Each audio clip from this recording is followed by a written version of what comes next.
Le coronavirus continue de tuer en Russie. Avec 1247 morts au cours des dernières 24 heures, le pays enregistre un triste nouveau record. La situation semblait s'être stabilisée la semaine dernière, mais les décès sont repartis à la hausse. Au total, 9 millions de personnes ont été infectées par le virus depuis le début de la pandémie en Russie. En France, la 5e vague semble être là, selon le porte-parole du gouvernement qui assure qu'elle n'emportera pas tout sur son passage. Près de 20 000 nouveaux cas ont été enregistrés en 24 heures, soit 60% de plus qu'il y a une semaine. Les autorités misent sur la vaccination et le pass sanitaire pour passer l'hiver. Les prises de rendez-vous pour une première injection ont augmenté de 20%, ce qui est significatif et ce qui est évidemment un élément extrêmement important puisque nous savons qu'il reste plusieurs millions de Français qui ne sont pas encore protégés du tout, qui n'ont même pas reçu une première dose. Au Portugal, malgré un taux de vaccination élevé, c'est-à-dire 88% de la population, les hospitalisations sont en hausse. Et les experts affirment qu'il n'y a pas de temps à perdre pour arrêter la propagation du coronavirus avant l'hiver et les vacances. Le gouvernement a organisé une réunion de son comité national de santé pour se préparer. Gustavo Tato Borges est président de l'organisme des médecins de santé publique du Portugal.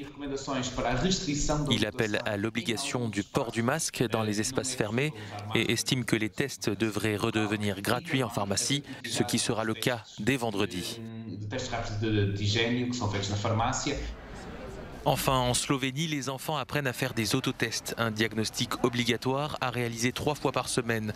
Un procédé peut-être moins invasif pour les enfants, permettant selon les autorités de maintenir les écoles ouvertes face à la montée des contaminations.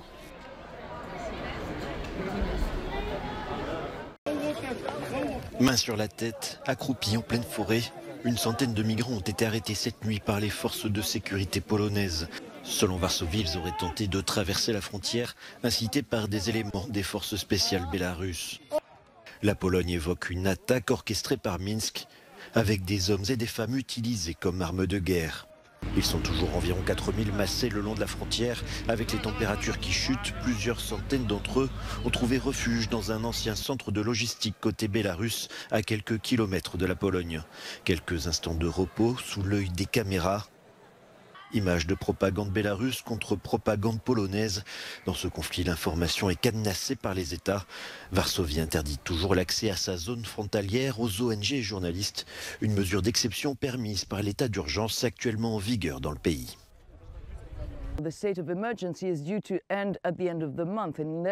L'état d'urgence est censé se terminer à la fin du mois, soit dans moins de 2 semaines. Mais il est difficile d'imaginer que les parlementaires polonais seront tentés de l'assouplir plutôt que de le prolonger. En témoigne la déclaration du ministre polonais de la Défense, selon lequel le conflit risque de durer encore des mois et des mois. Valerie Goria from the Kuźnica checkpoint in eastern Poland for Euronews. Le Parlement autrichien va lever l'immunité de l'ex-chancelier Sebastian Kurz ce jeudi comme prévu et à l'unanimité. Même Sebastian Kurz et son parti populaire ne s'y opposeront pas. L'ancien chancelier souhaite faire disparaître le plus rapidement possible les accusations qui le visent. Début octobre, le jeune leader politique a démissionné de son poste de chancelier à la suite d'accusations de corruption. En cause, des soupçons de détournement de fonds gouvernementaux pour s'assurer une couverture médiatique favorable lui permettant d'accéder au pouvoir. Conséquence, Sebastian Kurz a fini par prêter serment en tant que parlementaire, où il bénéficiait d'une immunité. Une fois levées, les enquêtes contre Kurz vont pouvoir continuer. Les suites de ce feuilleton politico-judiciaire s'annoncent captivantes. Johannes Blechberger, Euronews, Wien. Aux États-Unis, 2 hommes condamnés pour l'assassinat de Malcolm X devraient être innocentés. L'annonce a été faite mercredi par le procureur de Manhattan dans les colonnes du New York Times. Muhammad Aziz, 83 ans, et Khalil Islam, décédé en 2009, étaient tous les 2 membres de Nation of Islam, un mouvement dont Malcolm X était une figure. Les faits se sont déroulés le 21 février 1965 dans cette salle de spectacle de Harlem. Le leader du mouvement noir américain était tombé sous les balles de plusieurs tireurs. Après la diffusion en février 2020 d'un documentaire sur Netflix soulevant des doutes sur cette affaire, le procureur Cyrus Vance a demandé à ses équipes le réexamen du dossier.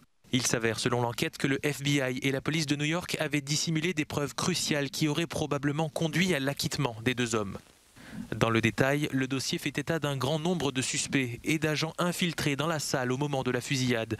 De quoi avoir des doutes sur le rôle du FBI et de la police new-yorkaise dans cet assassinat. Ce rebondissement judiciaire pourrait mener à de nouvelles révélations. Déjà en février dernier, dans une lettre posthume, un policier affirmait s'être rapproché de l'entourage de Malcolm X et avoir piégé ses deux gardes du corps à la demande de sa hiérarchie. Des agents de sécurité arrêtés quelques jours avant l'assassinat afin d'affaiblir la sécurité autour du leader noir. L'état d'urgence a été déclaré mercredi en Colombie-Britannique, province de l'ouest du Canada, récemment frappée par des pluies torrentielles ayant provoqué des inondations. Le gouvernement canadien a aussi annoncé l'envoi de l'armée en renfort pour aider aux efforts d'évacuation, soutenir les voies d'approvisionnement et protéger les résidents. Les déplacements sont déconseillés pour au moins 14 jours afin de donner la priorité à l'acheminement des biens essentiels. Des milliers de personnes ont été forcées de quitter leur maison en raison d'ordres d'évacuation et beaucoup d'autres sont restés bloqués entre les fermetures de routes et les coulées de boue. Hier, la Gendarmerie royale du Canada a confirmé que les coulées de boue avaient fait au moins un mort. C'est une nouvelle dévastatrice pour la famille et pour tous les habitants de la Colombie-Britannique. Mais malheureusement, nous nous attendons à confirmer encore plus de décès dans les jours à venir. 4 personnes sont toujours portées disparues. Ces événements augmentent en régularité à cause des effets du changement climatique dû à l'homme, a déclaré le Premier ministre de la Colombie-Britannique, alors que la région a été frappée cet été par une canicule sans précédent. Lundi, certains endroits ont reçu environ 95% de leurs précipitations mensuelles en seulement 24 heures. Deuxième journée de grève illimitée pour les ouvriers du secteur de la métallurgie de Cadix et de San Fernando, dans le sud de l'Espagne. Des routes et des lignes de chemin de fer ont été bloquées, quelques voitures ont été incendiées et des affrontements ont éclaté avec les forces de l'ordre. Les ouvriers demandent une augmentation de leur salaire alignée à la récente flambée de l'inflation dans l'Union européenne. Le mot Yel vient de faire son entrée dans la version en ligne du prestigieux dictionnaire Le Robert. Contraction de il et de elle, ce troisième pronom est employé pour évoquer une personne quel que soit son genre selon la définition du dictionnaire.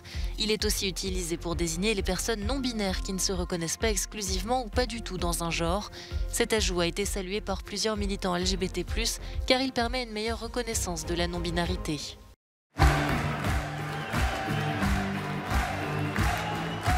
C'était la fête ce mercredi à Beaujeu dans le Rhône, la fête du Beaujolais nouveau, ce vin primeur mondialement connu et qui était attendu cette année par des centaines d'amateurs rassemblés ici pour une nuit de célébration.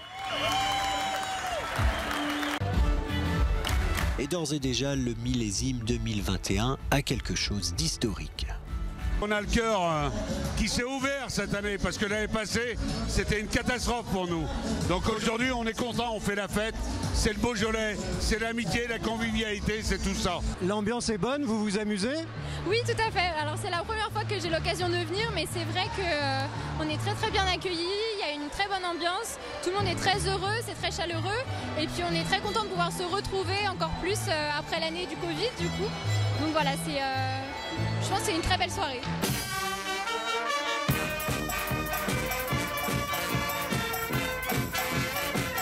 Dans les rues de Beaujeu, les fanfares ont fait danser toute la soirée un public très familial venu célébrer et soutenir les vignerons et leur terroir. Moulins à vent, Brouilly, Saint-Amour, les 12 appellations du Beaujolais étaient toutes présentes avec des stands de découverte et de dégustation à consommer avec modération car il faut tenir jusqu'à minuit. Derrière moi, c'est le grand défilé de Beaujeu dans le Beaujolais. Dans 10 minutes, on va percer les tonneaux du Beaujolais nouveau. Et la fête battra à son plein. L'année dernière, bien sûr, avec le Covid, c'était beaucoup moins drôle. Il n'y avait pas eu de fête. Donc dans 10 minutes, le Beaujolais nouveau 2021 coulera à flot. 3, 2, 1. Aux 12 coups de minuit sur la place du village, c'est enfin ce qu'on appelle ici la mise en Perse. Tout le monde peut enfin goûter le vin tant attendu, un vin tout neuf qui va donner un peu de bonheur à des millions d'amateurs dans le monde entier.